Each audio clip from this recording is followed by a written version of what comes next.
നബിയെ, ഞങ്ങളുടെ ഇമാമ് എപ്പോൾ നിസ്കരിക്കുമ്പോഴും ഇഖ്ലാസാ ഓതുന്നേ. ഞങ്ങളുടെ അമീർ എപ്പോൾ നിസ്കരിക്കുമ്പോഴും ഏത് സൂറത്താ ഓതണേ? ഖുൽ ഹുവല്ലാഹു അഹദ്, ഈ സൂറത്ത് മാത്രമേ ഓതണല്ലോ. അതുകൊണ്ട് വലിയ സൂറത്തുകൾ ഓതുന്നില്ല എന്ന് നബിതങ്ങളുടെ മുമ്പിൽ വന്ന് പരാതി പറഞ്ഞപ്പോ ഈ സ്വഹാബിയോട് നബിതങ്ങൾ ചോദിച്ചു, നിനക്കെതിരെ ഒരു പരാതി വന്നിട്ടുണ്ട്, നീ എപ്പോഴും സൂറത്തുൽ ഇഖ്ലാസ് പാരായണം ചെയ്യുന്നു, എന്തേ കാരണം? അപ്പൊ ആ സ്വഹാബി പറഞ്ഞു, നബിയെ, എനിക്ക് ആ സൂറത്ത് വല്ലാത്ത ഇഷ്ടമാ. അപ്പൊ നബിതങ്ങൾ ചോദിച്ചു, വേറെയും ഖുർആനിൽ സൂറത്തുണ്ടല്ലോ, 114 ഉണ്ടല്ലോ, ഈ ഒരു അധ്യായത്തിനോട് മാത്രം ഇത്ര സ്നേഹമെന്തേ? അപ്പൊ സഹാബി പറഞ്ഞു, അള്ളാഹയെ കുറിച്ച്, തൗഹീദിനെ കുറിച്ച് പറയുന്ന സൂറത്താ, അള്ളാഹയെ കുറിച്ച് പറയുന്ന സൂറത്താ ഖുൽ ഹുവല്ലാഹു അഹദ്, അല്ലാഹു സമദ്, തൗഹീദിനെ കുറിച്ച് പറയുന്ന സൂറത്ത് എനിക്ക് വലിയ ഇഷ്ടമാണ് നബിയെ, അതുകൊണ്ടാണ് ഞാൻ ഓതുന്നത്. നബിതങ്ങൾ പറഞ്ഞു, പൊക്കോളെ. ആ സ്വഹാബി നടന്നു പോകുമ്പോ കൂടെ നിന്നവരോട് പറഞ്ഞു, ആ മനുഷ്യൻ സ്വർഗത്തിലാണെന്ന് നബിയിന റസൂലുള്ളാഹി. ഖുർആനിലെ സൂറത്തുൽ ഇഖ്ലാസ്, ഖുൽ ഹുവല്ലാഹു അഹദ്, ഈ സൂറത്ത് അറിയാത്ത ആരുമില്ലടോ, എല്ലാവർക്കും ഓതാൻ അറിയാം. മദ്രസയിൽ പോയിട്ടില്ലാത്ത മനുഷ്യനും ഈ സൂറത്ത് ഓതാൻ അറിയാം. ഇന്നു മുതൽ നമുക്ക് പാരായണം ചെയ്യണം. അള്ളാഹു ഭാഗ്യം തരുമാറാകട്ടെ. ഇത് ചെയ്യുന്നവന് അള്ളാഹു 6 പ്രതിഫലം തരുമെന്ന് നബിയിന റസൂലുള്ളാഹി. ഈ ഒറ്റ സൂറത്ത് ഓതുന്ന മനുഷ്യന് എത്ര പ്രതിഫലം? 6 പ്രതിഫലം. അള്ളാഹു പഠിക്കാൻ ഭാഗ്യം തരുമാറാകട്ടെ. ഒരു 10 മിനിറ്റ് ഇരിക്കൂലേ ഇൻഷാ അല്ലാഹ്? ഈ 10 മിനിറ്റ് അൽഹംദുലില്ലാ, ഒരു 10 മിനിറ്റ് ഇരിക്ക്. ഈ 6 പ്രതിഫലം ഞാൻ പറഞ്ഞു തരാം. അള്ളാഹു പഠിക്കാൻ ഭാഗ്യം നൽകുമാറാകട്ടെ. എൻ്റെ പ്രിയപ്പെട്ട സഹോദരങ്ങളെ, ഒന്നാമത്തെ പ്രതിഫലം അർദുൽ ഉംറ എന്ന് പറയുന്നൊരവസ്ഥയുണ്ട്. കിടന്ന കിടപ്പിൽ കിടന്നു മലമൂത്ര വിസർജനം നടത്തി മക്കളെ പോലും അറിയാത്തൊരവസ്ഥ. അള്ളാഹു കാക്കുമാറാകട്ടെ. റിയാസ് ഉസ്താദാണെന്ന് തോന്നുന്നു, അത് എനിക്ക് മുമ്പ് ആരോ അവരുടെ 25 കൊല്ലമായിട്ട് ഉസ്താദിനെ പഠിപ്പിക്കുന്നതിനെ കുറിച്ച് പറഞ്ഞാലായിരുന്നു. ഉസ്താദ് പറഞ്ഞു, 25 വർഷമായി തഹജ്ജുദ് നിസ്കാരം കഴിഞ്ഞിട്ട് ഖുർആൻ പഠിപ്പിക്കുന്ന തൻ്റെ പ്രിയപ്പെട്ട ഗുരുനാഥനെ കുറിച്ച്. ആ ഉസ്താദിന്റെ പൊരുത്തം അള്ളാഹു കൊടുത്ത് അനുഗ്രഹിക്കുമാറാകട്ടെ. എടോ, ഈ ഖുർആനുമായി ബന്ധപ്പെട്ട് കഴിഞ്ഞാൽ അള്ളാഹു കൊടുക്കുന്ന വലിയ ഒരു ഭാഗ്യം, ഓർമ്മ എപ്പോഴും ഉണ്ടാകും. ഈ ഉസ്താദന്മാരൊക്കെ മരിക്കുന്ന സമയം അവർ പറയണം, ഞങ്ങൾക്ക് പഠിപ്പിക്കണം. ഇതാ അവരുടെ ചിന്ത. അള്ളാന്റെ ഖുർആനിനെ പാരായണം ചെയ്യുന്നവർക്ക് അള്ളാഹ് കൊടുക്കുന്ന ഒന്നാമത്തെ പ്രതിഫലം, അവരുടെ ബുദ്ധി മറിഞ്ഞു പോകൂല. ഇത് ഭാര്യയാണ്, ഇത് മകനാണ്, ഇത് കൂടപ്പറപ്പാണ്, ഇത് കൂട്ടുകാരനാണ്. മരിക്കുന്ന ദിവസവും ഓർമ്മയുണ്ടാകും. കുടുംബക്കാര് തന്നെ ആഗ്രഹിക്കാറില്ലേ? സ്വന്തം മക്കൾ തന്നെ ആഗ്രഹിക്കാറില്ലേ വാപ്പ ഒന്ന് മരിക്കാൻ? കിടന്ന കിടപ്പി കിടന്നു മലമൂത്ര വിസർജനം നടത്തുന്നു ഉസ്താദെ, സങ്കടം വരുന്നു ഉസ്താദെ. എന്താണോ ഹൈറ് നടക്കുന്നത്? ഞാൻ മരണമാണ് ഹൈറെങ്കിൽ നടത്താൻ, മരിക്കാൻ വേണ്ടി ദുആ ചെയ്യാൻ പറയുന്ന അവസ്ഥ. അല്ലാഹു കാക്കുമാറാകട്ടെ. അല്ലാഹുവിന്റെ പരിശുദ്ധമായ ഖുർആൻ, അള്ളാന്റെ പരിശുദ്ധമായ ഖുർആൻ പാരായണം ചെയ്താൽ ഉസ്താദേ ഇന്ന് മുതൽ ഓതുമെന്ന് തീരുമാനമെടുത്ത വാപ്പാ, അള്ളാഹു തരുന്ന പ്രതിഫലമാ പറയുന്നത്. നബി തങ്ങൾ പറയുകയാ, അള്ളാഹു നിങ്ങൾക്ക് തരുന്ന പ്രതിഫലം എന്തെന്നറിയോ വാപ്പാ?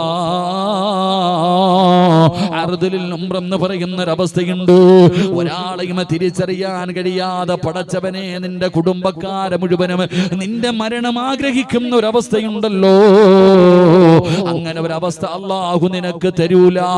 പടച്ചവനെ, മരിക്കുന്ന ദിവസവും സ്വന്തം കൈകൊണ്ട് വുളുവെടുത്തിട്ട് നടക്കണ്ടേ വാപ്പാ, നിസ്കരിക്കണ്ടേ പെങ്ങള്, പടച്ചവനെ വുളുവോടുകൂടി ജീവിക്കണ്ടേ പെങ്ങള്. അതുകൊണ്ട് അള്ളാഹുവിന്റെ പരിശുദ്ധമായ ഖുർആൻ സൂറത്തുൽ ഇഖ്ലാസ് ഹൃദയത്തിലേക്ക് ചേർത്ത് വെച്ചാ അള്ളാഹു തരുന്ന ഒന്നാമത്തെ പ്രതിഫലം നിനക്ക് അള്ളാഹു ഇങ്ങനെ ഒരവസ്ഥ തരൂല. രണ്ടാമത്തെ പ്രതിഫലം എന്തെന്നറിയോ? എന്തായാലും നമ്മളെല്ലാവരും ഒരു ദിവസം മരിക്കുമല്ലോ. എപ്പോഴെവിടെ വെച്ച് ഏത് രീതിയിലാണ് മരണം കടന്നു വരുന്നതെന്നറിയില്ലോ. അത് വഅദ് പറയുമ്പോഴാണോ, വഅദ് കേൾക്കുമ്പോഴാണോ, പോകുന്ന വഴിയിലാണോ, വാഹനത്തിനകത്താണോ, പടച്ചവനെ ഹോസ്പിറ്റലിന്റെ ഐസിയുവിലാണോ, പള്ളിക്കകത്താണോ, നിസ്കാരപ്പായിലാണോ, എവിടെ വെച്ചാണ് മരണം നിന്നെ തേടി വരുന്നതെന്ന് എനിക്കും നിങ്ങൾക്കും അറിയില്ലല്ലോ. എപ്പോ വേണമെങ്കിലും മരണം കടന്നു വരുമല്ലോ. എപ്പോഴാണ് മരണം വരുന്നതെങ്കിലും എവിടെയെങ്കിലും കടന്ന് എങ്ങനെയെങ്കിലും മരിച്ചാ പോരാ. മരിക്കുകയാണെങ്കിൽ എങ്ങനെ മരിക്കണമെന്നറിയോ? അല്ലാഹു പറയുകയാ, വാപ്പാ വെറുതെ മരിച്ചാ പോരാ, പെങ്ങളെ എവിടെയെങ്കിലും കിടന്ന് മരിച്ചാ പോരാ. മരിക്കുകയാണെങ്കിൽ എങ്ങനെ മരിക്കണമെന്നറിയോ? യാ അയ്യുഹല്ലദീന ആമനുത്തഖുല്ലാഹ ഹഖ്ക തുഖാതി വലാ തമൂതുന്ന ഇല്ലാ വഅൻതും മുസ്ലിമൂൻ. മരിക്കുകയാണെങ്കിൽ നിങ്ങൾ മുസ്ലിമായിട്ടേ മരിക്കാവൂ. നിങ്ങൾ ഷഹാദത്ത് കലിമ പറഞ്ഞിട്ടേ മരിക്കാവൂ.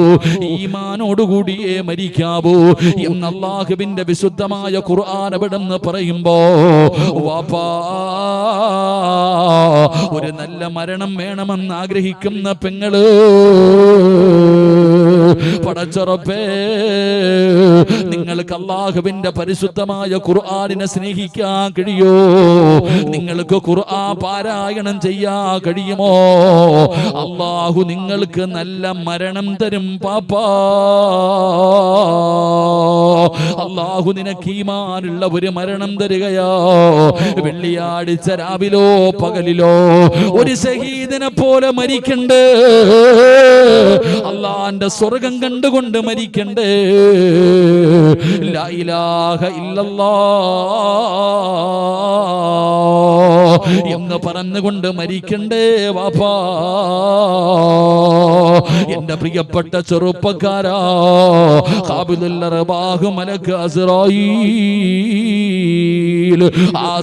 എന്ന് പറയുന്ന മലക്ക് നിന്റെ കാലിന്റെ തള്ളവിരൽ മുതൽ റൂഹ് പിടിച്ചു.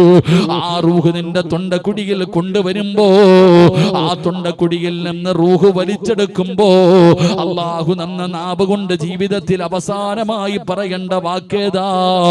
ലാ ഇലാഹ ഇല്ലല്ലാഹ്. ഇത് പറഞ്ഞിട്ട് വേണം മരിക്കാൻ. ഈമാനോട് വേണം മരിക്കാൻ. ഈമാനുള്ള ഒരു മരണമാണ് നമുക്ക് വേണ്ടത്. അതുകൊണ്ട് അല്ലാഹു പറയുകയാണ്, നിങ്ങൾ എവിടെ കിടന്ന് മരിച്ചാലും നിങ്ങൾ മുസ്ലിമായിട്ടേ മരിക്കാവൂ. അതുകൊണ്ട് എന്റെ പ്രിയപ്പെട്ടവരോട് പറയുകയാ, രണ്ടാമത്തെ പ്രതിഫലം നിനക്ക് ഈമാനുള്ള ഒരു മരണമാ. മൂന്നാമത്തെ പ്രതിഫലം എന്തെന്നറിയോ? നമ്മളെല്ലാവരും ജീവിതത്തിൽ ഒരുപാട് മയ്യത്തുകൾ കണ്ടവരാ. ജീവിതത്തിൽ ഒരുപാട് മയ്യത്ത് കണ്ടവരാണ്. എന്നാൽ ആ കണ്ട മയ്യത്തുകളെ മുഴുവനും ഓർമ്മയില്ല. ഒരുപാട് ജനാസ ഞാനും നിങ്ങളും കണ്ടിട്ടുണ്ട്. പക്ഷേ എല്ലാ ജനാസകളും നമുക്ക് ഓർമ്മയില്ല. എന്നാൽ ചില മുഖം നമുക്ക് നല്ല ഓർമ്മയുണ്ട്. ചിലരുടെ മുഖം നമ്മുടെ മനസ്സിൽ ഇപ്പോഴും ഓർമ്മയുണ്ട്. വല്ലാത്ത പ്രകാശമായിരുന്നു അവരുടെ മുഖത്ത്, വല്ലാത്ത പ്രകാശമായിരുന്നു അവരുടെ ചുണ്ടിൽ, വല്ലാത്ത പുഞ്ചിരിയായിരുന്നു. റബ്ബേ, അവരുറങ്ങുന്ന പോലെ കിടക്കുകയാ. എന്റെ പ്രിയപ്പെട്ടവരെ, ഖുർആൻ ഓതുന്നവർക്ക് അല്ലാഹു തരുന്ന മൂന്നാമത്തെ പ്രതിഫലം, നിന്റെ മയ്യത്ത് കണ്ടവര് നിന്നെ മറക്കൂല വാപ്പാ. അല്ലാഹുവിന്റെ പരിശുദ്ധമായ ഖുർആൻ ഓതി ജീവിച്ചിരുന്ന നിന്റെ മാതാവ് മരിച്ചു കിടന്നപ്പോ ഉമ്മാടെ മുഖമൊന്ന് ഓർത്തു നോക്കൂ. പടച്ചവനെ, അതാ മഗ്രിബ് നമസ്കാരം കഴിഞ്ഞ് വാക്യ ഓതിയ, മുൽക്കോതിയ, സജദ ഓതിയ, പടച്ചവനെ നിന്റെ പ്രിയപ്പെട്ട മാതാവ് മരിച്ചെന്ന് കേട്ട് സങ്കടപ്പെട്ടുകൊണ്ട് റൂമിനകത്തേക്ക് ഓടിച്ചെന്നപ്പോ റൂമിനകത്ത് വല്ലാത്ത സുഗന്ധമാ. ഉമ്മാടെ മുഖത്ത് നോക്കുമ്പോ വല്ലാത്ത പ്രകാശമാണ്. പടച്ചവരെ, ഉമ്മ മരിച്ചു കിടന്നപ്പോ മുഖത്ത് വല്ലാത്ത പ്രകാശമായിരുന്നു. ഉമ്മാടെ ചുണ്ടിൽ വല്ലാത്ത പുഞ്ചിരിയായിരുന്നു. പടച്ചറപ്പേ, ഇതുപോലെ ഒരു മരണമാടോ എന്റെ പ്രിയപ്പെട്ട സഹോദരിമാരെ. അല്ലാഹുവിന്റെ പരിശുദ്ധമായ ഖുർആനിനെ പാരായണം ചെയ്താൽ അല്ലാഹു നിനക്ക് തരുന്ന പ്രതിഫലം നിന്റെ ജനാസ കണ്ടവര് മറക്കൂല. എല്ലാവരും പറയും, മരിച്ചാൽ ഇതുപോലെ മരിക്കണം, മരിച്ചാൽ ഇതുപോലെ മരിക്കണം. മയ്യത്ത് കണ്ടവര് പറയുന്ന ഒരു മരണമാ നിനക്ക് വേണ്ടത്. ഇത് മൂന്നാമത്തെ പ്രതിഫലമാ. ഇത് മൂന്നാമത്തെ പ്രതിഫലമാ. നാലാമത്തെ പ്രതിഫലം എന്തെന്നറിയോ? പടച്ചവനെ, എല്ലാവരും ഓണത്തിന്റെ ആഘോഷങ്ങളിൽ നടക്കുമ്പോ ഈ വഅദിന്റെ സദസ്സിൽ കടന്നു വന്നിരുന്നിട്ട് ഉസ്താദേ എന്ന് മുതൽ അല്ലാഹുവിന്റെ പരിശുദ്ധമായ ഖുർആൻ ഞാൻ കൈകൊണ്ടെടുക്കും, ഉസ്താദേ നിങ്ങൾ പറഞ്ഞ സൂറത്ത് ഞാൻ പാരായണം ചെയ്യും, ഇന്ന് മുതൽ ഇൻഷാ അല്ലാഹ് ആ ഖുർആനിനെ സ്നേഹിക്കാൻ ഞാൻ തയ്യാറാണ് എന്ന് ഈ സദസ്സിൽ ഇരുന്ന് കൊണ്ട് നിയ്യത്ത് ചെയ്ത ചെറുപ്പക്കാരാ, അല്ലാഹു നിനക്ക് തരുന്ന പ്രതിഫലം എന്തെന്നറിയോ? അല്ലാഹു നിനക്ക് തരുന്ന പ്രതിഫലം എന്തെന്നറിയോ? പടച്ചവനെ, ഒരു ദിവസം ഇവിടത്തെ പള്ളിയിൽ നിന്ന് വിളിച്ചു പറയുകയാ, ഇന്നാ ലില്ലാഹി വ ഇന്നാ ഇലൈഹി റാജിഊൻ. നീ മരിച്ചുപോയി എന്ന് വിളിച്ചു പറയുന്ന ഒരു ദിവസമുണ്ടല്ലോ, അല്ലാഹുവേ, ജനങ്ങൾ മുഴുവനും നിന്റെ വീട്ടിലേക്ക് ഓടുകയാണ്, ടാർപ്പ് കെട്ടുകയാ, കസേര നിരത്തുകയാ, വീടിന്റെ പുറകിൽ ചൂടുവെള്ളം തയ്യാറാക്കുകയാ, എല്ലാവരും നിന്റെ വീട്ടിലേക്ക് കടന്നു വരികയാണ്. പടച്ചവനെ, അവസാനം നിന്റെ ജനാസയെടുത്ത് വീടിന്റെ സൈഡിൽ കൊണ്ടുവന്ന് ഒരുക്കി കിട്ടിരുന്ന സ്ഥലത്ത് മലർത്തി കിടത്തുകയാ, അവിടെ നിന്ന് ചെറിയ ചൂടുള്ള വെള്ളത്തിൽ നിന്നെ കുളിപ്പിക്കുകയാണ്, നഖത്തിനടിയിൽ അഴുക്കുകൾ എടുത്ത് കളയുകയാണ്, നജസ്സുകൾ മുഴുവനും ഒഴിവാക്കുകയാണ്, നിന്റെ മയ്യത്തു നല്ലതുപോലെ കുളിപ്പിക്കുകയാ, സുഗന്ധമിട്ട വെള്ളം നിന്റെ ശരീരത്ത് പിടിക്കുകയാണ്, പടച്ചവരെ ഒലുപെടുപ്പിക്കുകയാ, അവിടെ നിന്ന് നിന്നെ ഒലുപെടുപ്പിച്ചു നല്ലതുപോലെ തുടച്ച് വൃത്തിയാക്കുകയാണ്. എന്നിട്ട് ജീവിതത്തിൽ ഇന്ന് വരും ധരിക്കാത്ത, ഇന്ന് വരെ നീ ധരിച്ചിട്ടില്ലാത്ത വെള്ള തുണിക്കകത്ത് നിന്റെ ജനാസയങ്ങ് പൊതിയുകയാ. എന്നിട്ടതാ മരണ വീട്ടിൽ തടിച്ചുകൂടി നിൽക്കുന്നവരോട് പറയുന്നു, എല്ലാവരും മാറി നിൽക്കൂ, എല്ലാവരും മാറി നിൽക്കൂ, അവിടെ നിന്ന് മാറി നിൽക്കാൻ പറയുകയാണ്. എന്നിട്ട് പടച്ചവരെ, നിന്റെ ജനാസ ചുമന്നുകൊണ്ട് വരികയാ, വീടിനകത്ത് വിരിച്ചിട്ടിരിക്കുന്ന ഭൂതകഷ്ടം വെള്ള തുണിയുടെ മുകളില് നിന്റെ ജനാസ കൊണ്ടുവന്ന് കിടത്തുകയാണ്. പടച്ചവരെ, നീ വിളിക്കാതെ തന്നെ നാട്ടുകാർ മുഴുവനും നിന്റെ വീട്ടിലേക്ക് കടന്നു വന്നിട്ടുണ്ട്. പടച്ചവനെ, എല്ലാവരും ഒരുമിച്ച് കൂടി നിൽക്കുമ്പോ ആരോ ചോദിക്കുന്നു, പഞ്ഞി എവിടെ? ആ സുഗന്ധം തേച്ച പഞ്ഞി എവിടെ? എന്തിനാണ് പഞ്ഞി ചോദിക്കുന്നതെന്നറിയോ? നിനക്കുള്ള ദ്വാരമോ പഞ്ഞി കൊണ്ടടയ്ക്കുന്നേ, കാണേണ്ടവർ കണ്ടോ ഇതാ പൊതിയുന്നേ,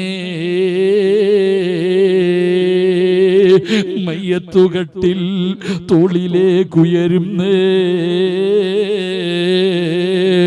പുരയ്ക്കുള്ളിലപ്പോൾ രോദനം ഉയരുന്നേ, അരുമക്കിടാങ്ങൾ വാപ്പയെ വിളിക്കുന്നേ, അതിനുത്തരം നൽകാതെ നീ കിടക്കുന്നേ, പഞ്ഞിയെടുത്ത് നിന്റെ മൂക്കിന്റെ ദ്വാരത്ത് വെക്കുകയാ, എന്നിട്ട് വിളിച്ചു പറയുകയാ, കാണേണ്ടവരൊക്കെ കണ്ടോ, കാണേണ്ടവരൊക്കെ കണ്ടോ, പൊതിയാ പോകുകയാണ്. പടച്ചവനെ, നിന്നെ അവസാനമായിട്ടൊന്ന് കാണാൻ നിന്റെ വീടിനകത്ത് വല്ലാത്ത തിരക്ക് കൂട്ടുകയാ.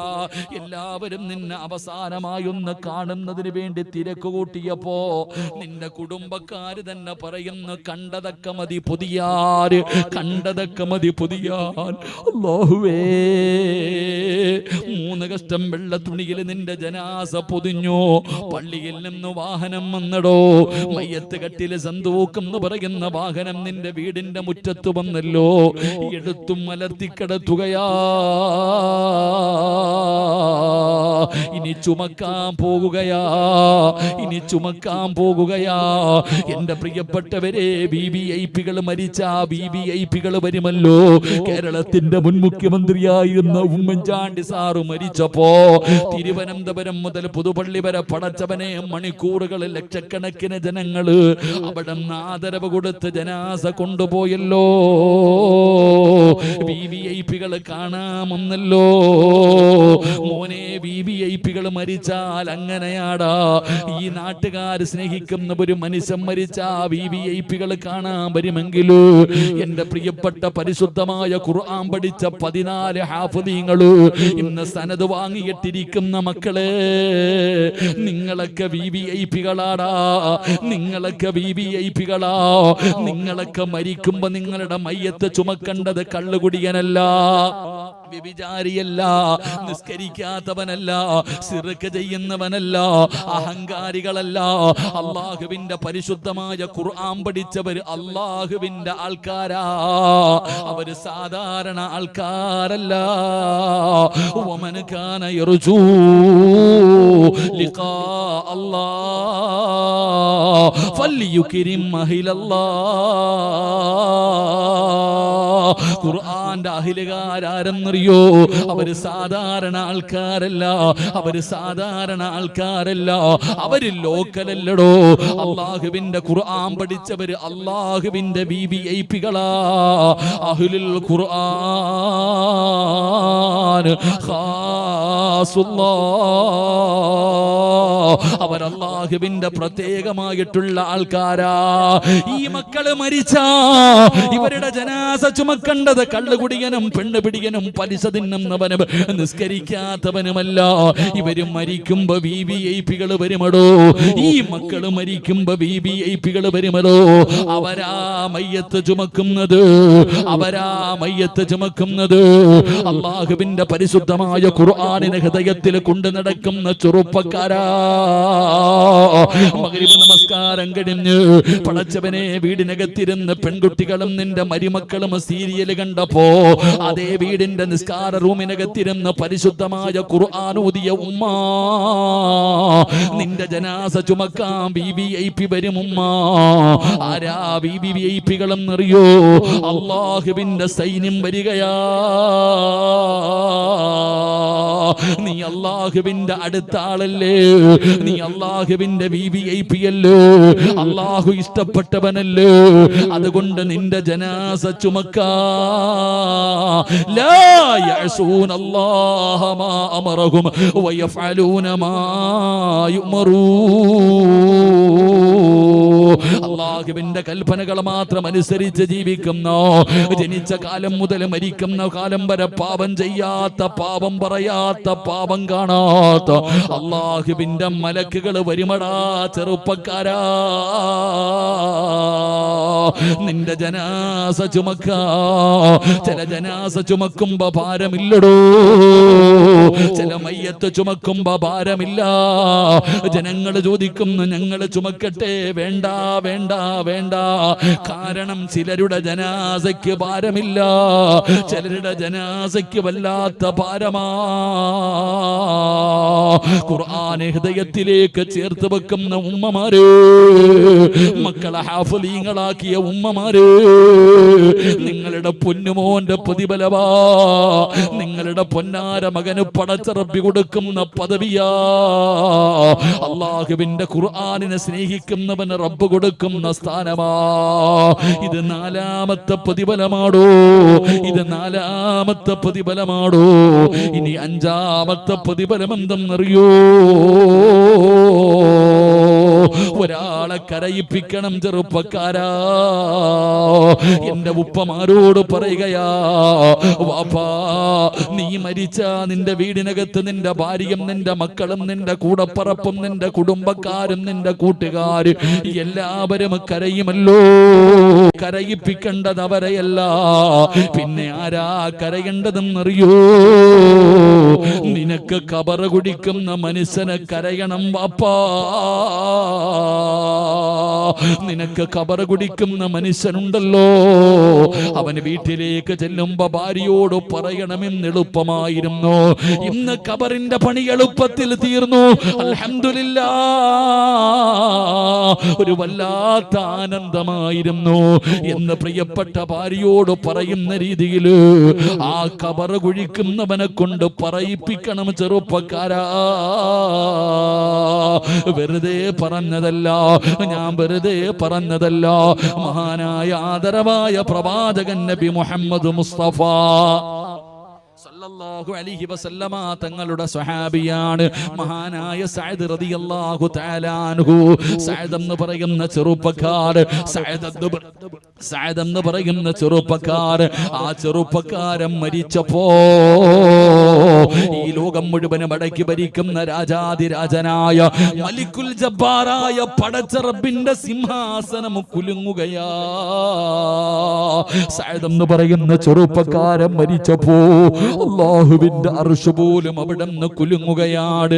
സഅദിന്റെ മുഖം കണ്ടവര് ചോദിക്കുന്നു, എന്തൊരു പ്രകാശമാടാ സഅദ്, എന്തൊരു ചിരിയാ സഅദ്. സഅദ് റളിയല്ലാഹു തആല അൻഹുവിന്റെ മുഖത്ത് വല്ലാത്ത പ്രകാശവും ചുണ്ടില് പുഞ്ചിരിയുമായിരുന്നു. പടച്ച റബ്ബേ, സഅദ് റളിയല്ലാഹു തആല അൻഹുവിന്റെ ജനാസ മയ്യത്ത് കട്ടിലിൽ എടുത്തു വെച്ചു. ചുമന്നുകൊണ്ട് പോകുമ്പോ സ്വഹാബികൾ പരസ്പരം പറയുന്നു, ഭാരമില്ല, മയ്യത്തിന് ഭാരമില്ല, മയ്യത്തിന് ഭാരമില്ല. അവർ പരസ്പരം പറയുകയാണ്. സ്വഹാബികൾ നോക്കുമ്പോ അല്ലാഹുവിന്റെ റസൂൽ തള്ളവിരൽ കുത്തിയിട്ട് നബി തങ്ങൾ നടന്നു പോവുകയാണ്. കാലിന്റെ തള്ളവിരൽ കുത്തിയിട്ട് അല്ലാഹുവിന്റെ പ്രവാചകൻ അവിടെ നിന്ന് നടക്കുകയാണ്. സ്വഹാബത്ത് ചോദിക്കുന്നു, നബിയേ യാ റസൂലല്ലാഹ്, എന്തു പറ്റി നബിയേ, അവിടുന്ന് തള്ളവിരൽ കുത്തിയിട്ട് നടന്നു പോകുന്നല്ലോ?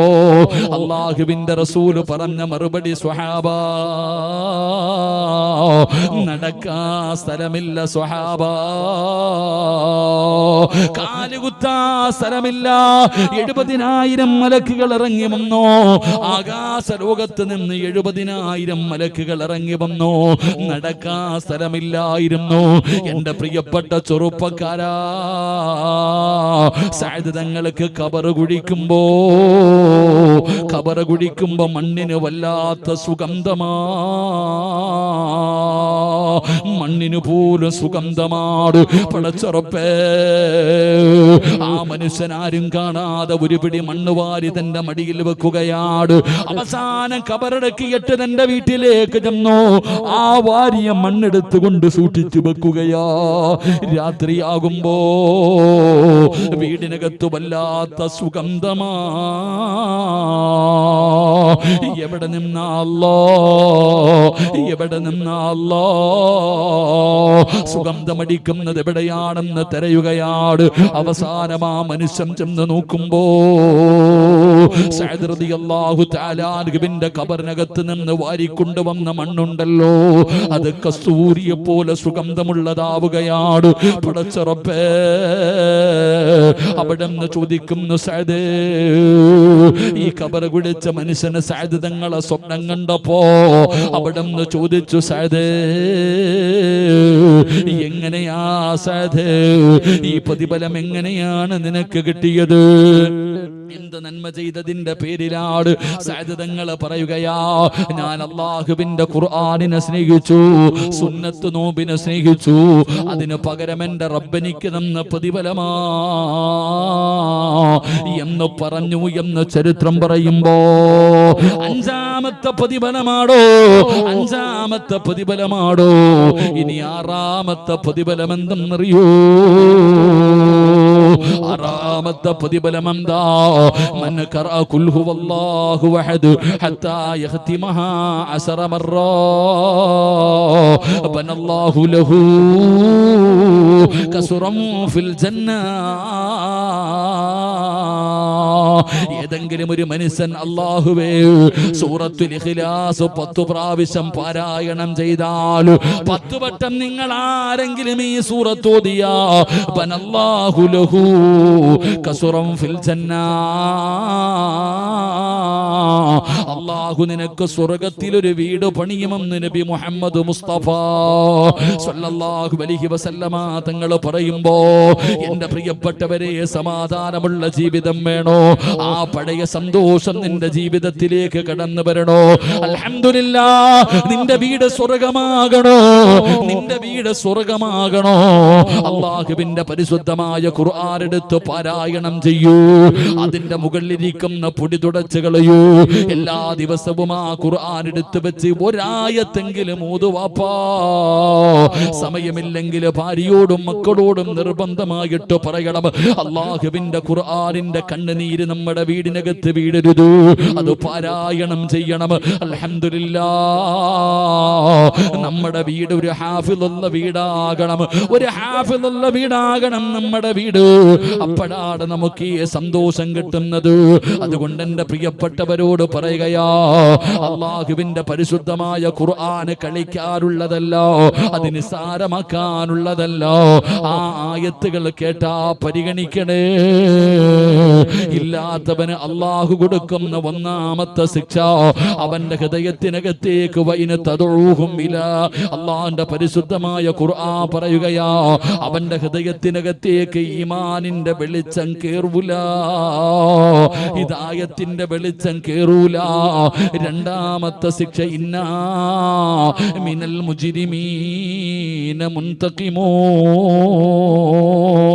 ഭയാനകമായ ശിക്ഷ അല്ലാഹു അവന് വേണ്ടി തയ്യാറാക്കി വച്ചിരിക്കുകയാ. മൂന്നാമത്തെ ശിക്ഷ എന്തെന്നറിയോ, വമൻ അറള അൻ ദിക്രി ഫഇന്ന ലഹു മഈസതൻ ലൻകാ, ദുനിയാവിലെ ജീവിതം അല്ലാഹു ഇടുക്കമാക്കും പെങ്ങളെ. നിന്റെ നാവ് കൊണ്ട് പറയും മരിച്ചാ മതിയെന്ന്, ഉസ്താദേ മക്കളെ ഓർത്തിട്ടാ, ഇല്ലെങ്കിൽ ഞാൻ എന്നേ മരിച്ചു പോയേന് എന്ന് പറയുന്നൊരവസ്ഥ എത്തിയതിന്റെ കാരണം പഠിക്കു പെങ്ങളെ. അല്ലാഹുവിന്റെ ഖുർആൻ പറയുന്ന ദുനിയാവ് മാത്രമല്ല, ഖബറിനകത്ത് നിന്ന് എഴുന്നേറ്റ് വരുന്ന ദിവസം അല്ലാഹു അന്ധനാക്കുകയാ. കണ്ണ് കാണൂല, ചെവി കേൾക്കൂല, നാണം കെട്ടവനെ പോലെ അല്ലാഹു പരലോകത്ത് നിന്നെ കൊണ്ടുവരുമെന്ന് അല്ലാഹുവിന്റെ വിശുദ്ധ ഖുർആൻ. അല്ലാഹുവേ, നിന്റെ ഖുർആനിനെ ആദരിച്ചവരുടെ കൂട്ടത്തിൽ ഞങ്ങളെ പെടുത്തണേ അല്ലാ.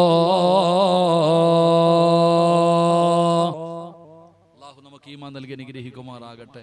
അതുകൊണ്ട് ഖുർആനിനെ സ്നേഹിക്ക്, ഖുർആനിനെ ആദരിക്ക്. അൽഹംദുലില്ലാ, നിങ്ങളുടെ നാടിന്റെ വെളിച്ചമായി, നിങ്ങളുടെ നാടിന്റെ ഐശ്വര്യമായി. അൽഹംദുലില്ലാ, 25ഓളം വിദ്യാർത്ഥികൾ ഇവിടെ നിന്ന് പഠിക്കുന്നു. ഞാൻ വരുമ്പോൾ വലിയ വലിയ ഉസ്താദന്മാര് ഇവിടെ നിൽക്കുന്നു. അപ്പോൾ പറഞ്ഞു, ഉസ്താദ് ഞാൻ ഇവിടുത്തെ ആദ്യത്തെ ഹാഫിള. അൽഹംദുലില്ലാ, പത്തനാപുരം മാലൂര് ജോലി ചെയ്യുന്ന ഒരു ഉസ്താദ് പറഞ്ഞു, എനിക്ക് തന്നെ അത്ഭുതം.